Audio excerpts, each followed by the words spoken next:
Awan gelap yang bersinar dengan petir menutupi langit. Hujan lebat akan turun. Di dalam kota Wahu, Cheng Jiang sambil melihat langit bergumam pada dirinya sendiri. Saya tidak dapat menunda lebih lama lagi. Saya harus segera menemukan ramuan jin yang baik. Dan jika tidak, akan sangat sulit untuk mendapatkan peluang lain. Cheng Jiang baru saja berusia 16 tahun ini. Tubuhnya lebih kuat daripada yang lain dengan usia yang sama. Meskipun dia memiliki wajah yang tampan dan wajah yang muda, matanya memberikan kedewasaan yang tidak ada pada orang lain seusianya. Cheng Jiang harus mengambil jamu untuk dirinya sendiri saat ini. Meskipun kakeknya adalah Patrick keluarga Cheng, dia tidak memiliki fenas spiritual. Dia tidak mampu berlatih seni bela diri. Karena itu sejak kecil dia rajin melatih tubuhnya sendiri dan juga sering keluar untuk berlatih secara diam-diam. Dia bahkan pernah bertarung melawan binatang jenis harimau. Meskipun ia masih muda, jumlah hidup dan mati yang dialami Cheng membuat keadaan pikirannya jauh lebih superior dibandingkan dengan rekan-rekannya. Bukankah Cheng Jiang ini hujan akan turun deras? Apakah Anda masih bisa berolahraga dalam cuaca seperti ini? Seorang pramugara tua bertanya sambil datang ke arahnya. Melihat banyak kerja keras yang dilakukan Cheng Jiang setiap hari, pelayan tua ini tidak bisa membantu tapi mengaguminya. Namun sepotong penyesalan bisa dilihat dalam tatapannya. Cheng Jiang bekerja sangat keras dan berlatih setiap hari selama 6 tahun. Tapi dia masih tetap di tingkat 3 alam bela diri mortal. Dan anak-anak lain dari keluarga Cheng usia yang sama telah memasuki tingkat keempat ranah bela diri panah dan beberapa bahkan mencapai tingkat kelima. Ini semua karena dia tidak memiliki fenas spiritual. Oleh karena itu, keluarga tidak menganggapnya penting. Dan dia hanya diperlakukan sebagai anggota biasa keluarga Cheng. Meskipun dia tidak memiliki fenas spiritual, dia tidak pernah berkecil hati dengan itu. Dan telah dengan rajin berlatih dirinya sendiri. Setidaknya proses mencoba masih memungkinkan dia merasakan rasa pencapaian. Matua, saya hanya akan memetik beberapa tanaman. Cheng Jiang tertawa dan berlari ke arah pramuga tua itu. Bahkan dia meraih cambuk pengurus itu. Tidak berguna. Anda tidak memiliki pena spiritual apapun. Tidak peduli berapa keras Anda berlatih, Anda tetap tidak akan bisa maju. Pramugara tua itu menggelengkan kepalanya sambil menghela napas. Mengenai kata-kata seperti itu, dia telah mendengarnya sepanjang hidupnya. Tetapi dia masih bersikeras bahwa itu dalam hal apapun dia tidak akan menyerah. Jiang He, jangan pergi, cuaca hari ini tidak baik. Pada saat itu, seorang pria paruh baya tiba. Cheng Jiang sambil merengkuk bibirnya berkata, "Ayah, memetik jamu di hari hujan adalah kesempatan yang baik. Setidaknya tidak ada yang akan mencoba untuk merebutnya." Pria baru baya adalah ayah Cheng Jiang, Chen Tianhu, seorang seniman bela diri yang sangat terkenal dan tangguh dan juga salah satu kandidat paling menjanjikan di keluarga Chen untuk mewarisi posisi Patrick. Meskipun putranya agak pincang, dia selalu mendorong Cheng Jiang dan juga dari waktu ke waktu memberinya pil yang berharga. Tapi itu masih tidak berpengaruh pada Cheng Jiang. "Di sini, ambil." Chen Jianghu tersenyum tak berdaya dan melemparkan kotak kecil ke arah Cheng Jiang. Cheng Jiang mengambil kotak itu tanpa melihat ke dalamnya. Dia tahu bahwa itu di dalamnya adalah sebuah pil. Dia berkata sambil tersenyum, "Terima kasih ayah, sekarang saya tidak perlu mencuri ayam yang dibesarkan oleh lelaki tua mah untuk kesehatanku." Komentar itu membuat seluruh wajah pramuga pahit dan astringen. Dia tidak berpikir bahwa itu ayam-ayamnya telah menjadi sasaran. Melihat kehilangan Cheng Jiang, Chen Tianhu hanya bisa mengeluarkan menghela napas. Meskipun ia memiliki status yang sangat tinggi dalam keluarga Chen, pada tetua yang bertanggung jawab mengelola fil sangat ketat karena mereka adalah sumber berharga untuk berlatih. Dan dia hanya bisa menyelamatkan beberapa dari mereka dan memberikannya kepada Cheng Jiang. Tapi efek terapeutik mereka sebenarnya tidak begitu signifikan karena jumlah mereka terlalu sedikit untuk mempengaruhi Cheng Jiang.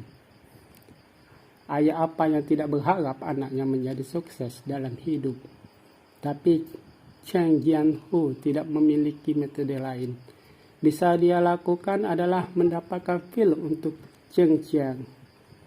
Tebing iblis abadi. Ini adalah tempat yang sangat sepi. Pada saat ini seorang remaja dengan dada telanjang sedang menuruni tebing. Di bawah hujan lebat, Cheng Jiang sebenarnya menuruni tebing. Ini adalah masalah yang sangat berbahaya karena jurang iblis immortal sangat dalam dan di bawahnya diisi dengan jenis ki hitam yang memberi dari perasaan kematian. Karena itu banyak orang tidak ingin mendekati tempat ini. Tapi Cheng Jiang benar-benar datang ke sini untuk memetik beberapa tumbuhan dan secara bertahap menuruni jurang perlahan mendekati bagian bawah. Jika yang lain tahu tentang ini, mereka akan menertawakannya karena menjadi orang gila. Di tempat di mana burung-burung bahkan tidak berdaya dan abadi dipenuhi dengan kematian ki, itu bukanlah lokasi yang ideal untuk ramuan roh. Cheng Jiang tidak bodoh. Dia tahu bahwa itu tebing setan immortal. Ini telah ada selama bertahun-tahun dan selalu dipenuhi dengan kematian ki, dan tidak ada yang tahu sejak kapan. Menurut akal sehat, tempat lesu ini tidak memiliki jamur roh, tetapi Cheng Jiang benar-benar tidak percaya itu. Dia tahu ketika hal-hal mencapai ekstrim, ada pasti memiliki beberapa alasan. Ia percaya kelesuan ini tentu harus memiliki legenda ramuan roh. Hellspirit Gas. Ramuan roh ini terdengar sangat mematikan. Tetapi itu adalah ramuan yang sangat aneh yang membuat rangka mati menumbuhkan kembali dagingnya dan merupakan ramuan roh yang sangat efektif. Biasanya tumbuh di medan perang kuno atau kuburan di mana kematian ki adalah berlimpah. Hanya pada hari-hari hujan akan ki hitam tenggelam karena curah hujan, sehingga Cheng Jiang mampu melihat beberapa jurang yang dalam. Ia ingin masuk jauh ke dalam tempat ini sehingga ia dapat mencari Hellspirit Grass. Meskipun dia tidak membutuhkan rumput roh neraka, tetapi jika dia mendapatkan ramuan suci ini, dia dapat menukarkannya dengan banyak fil berharga yang akan memungkinkan dia untuk bebas dari kesulitannya saat ini dan memiliki kekuatan yang tangguh. Tetesan hujan terus-menerus menimpa Cheng Jiang, membuatnya merasa sangat tidak nyaman, sementara juga membuat batu di sisi tebing sangat licin. Ini membuatnya lebih hati-hati menuruni tebing agar tidak jatuh. Tidak ada yang tahu apa yang ada di bawah tebing setan immortal. Ada banyak yang telah turun, tetapi jumlah orang yang telah naik kembali adalah 0. Jatuh berarti kematian. 2 jam berlalu dan hujan terus turun. Cheng Jiang telah berlatih selama bertahun-tahun dan hanya dengan mengandalkan tubuhnya yang kuat, dia turun beberapa lusin kaki ke jurang yang dalam. Cheng Jiang menemukan tempat penampungan sementara yang baik. Saat ini dia dengan hati-hati mengamati sekelilingnya. Tiba-tiba dia melihat sesuatu yang membuatnya jantung berdegup kencang. Semangat umput roh! Cheng Jiang dengan senang berteriak menatap lurus ke bawah. Dia melihat sesuatu yang mirip dengan kue biji wijen putih. Dia yakin ini adalah rumput roh neraka yang legendaris. Seluruh jurang diisi dengan Black Dead Key. Dan untuk melengkapi semua warna rumput-rumput, roh neraka dan tebing itu sama. Dan ia membuat ramuan ini sangat sulit untuk dilihat. Cheng Jiang sangat gembira. Dia menenangkan dirinya sambil beristirahat sejenak sebelum perlahan turun lagi. Tidak lama setelah Cheng Jiang tiba di sebelah rumput roh neraka itu, dia menelan ludahnya sambil melihat rumput roh neraka putih yang memiliki ukuran mirip dengan mangkuk suci, dan dia bisa merasakan kekuatan hidup yang kuat dipancarkan oleh rumput roh neraka. Cheng Jiang hanya dapat memilih rumput spirit neraka dengan satu tangan. Dia memperkirakan bahwa itu rumput roh neraka ini telah berkembang selama lebih dari 1000 tahun. Menjualnya dalam lelang akan memberinya sejumlah uang yang sangat besar. Cheng Jiang mengambil rumput roh itu. Setelah sedikit usaha memasuknya ke dalam kantong penyimpanannya, dia menyeringai. Hahaha, sudah waktunya untuk ikan asin ayah ini untuk berdiri dan kegagalan. Selama dia menjual rumput roh neraka ini, dia akan dapat memberi banyak feel peringkat yang bagus, maka dia akan dapat maju dengan pesat. Hujan secara perlahan berkurang. Cheng Jiang sangat puas sekarang, jadi dia tidak terus mencari tebing besar, bahkan memilih untuk naik kembali. Bagaimanapun kekuatannya sangat terbatas, memanjatnya juga sangat keras dan berbahaya. Mendaki selama lebih dari setengah jam, tiba-tiba tebing mulai sedikit bergetar dan berguncang. Jantung Cheng Jiang berdebar, lalu segera menjadi berat dengan firasat buruk. Saat dia melihat ke atas, dia melihat banyak batu kecil jatuh dari sisi tebing. Mereka jatuh ke jurang tak berdasar, sementara tebing yang sedikit gemetar mulai bergetar lebih parah. Sial, akhirnya aku mendapatkan dewa roh rumput neraka. Kamu tidak bisa bercanda denganku. Guncangkan tebing yang tiba-tiba itu tidak bisa membantu, tetapi membuat Cheng Jiang mengutuk dengan pahit. Dia ingin tetap tenang sehingga dia berhasil mencapai tebing yang terjal.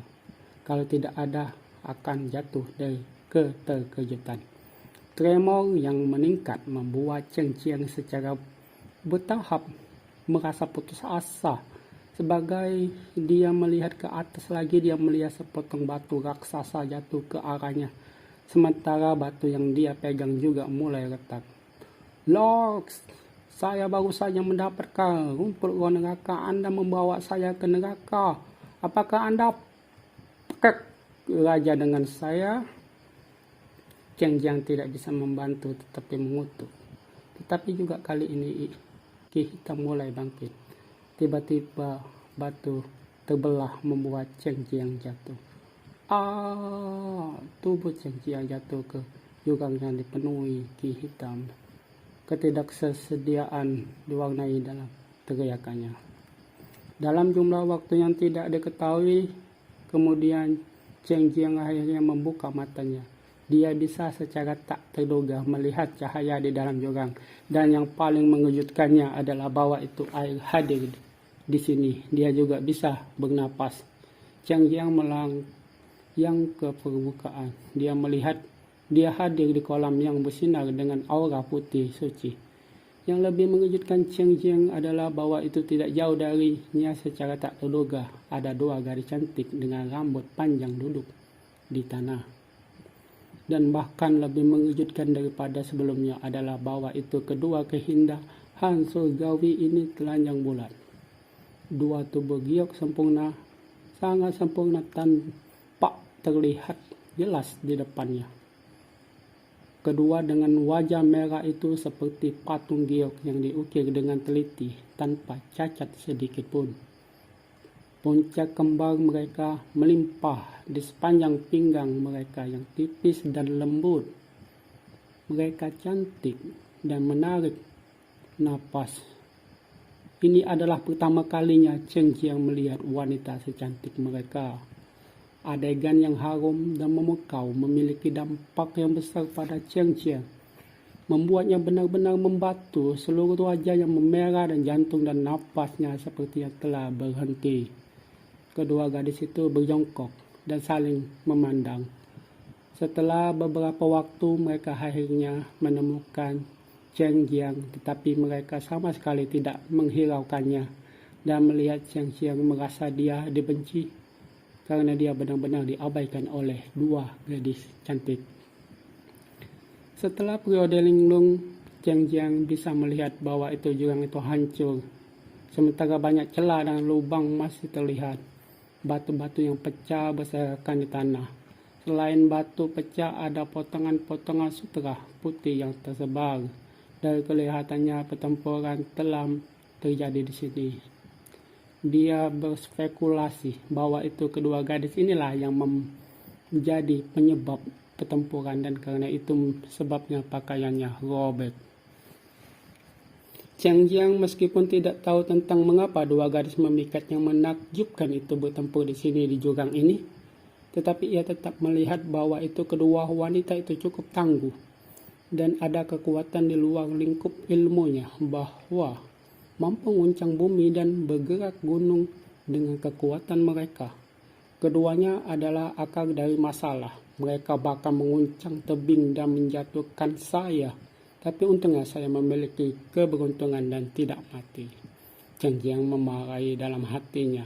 Tapi dia ingin tahu tentang dua gadis misterius ini.